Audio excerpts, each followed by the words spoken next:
követ meg a kő. A tűztorony alatt állt végre a nőtüntetés emlékköve.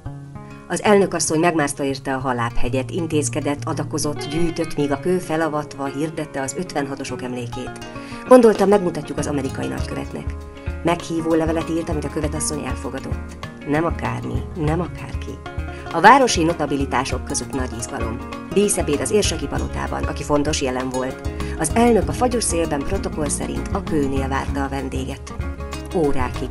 Végre jött, de ő is nagyon fázott, így csak messziről intett. Az elnök éhesen hazament. Nem hívták meg a díszebédre, pedig ő tudott angolul.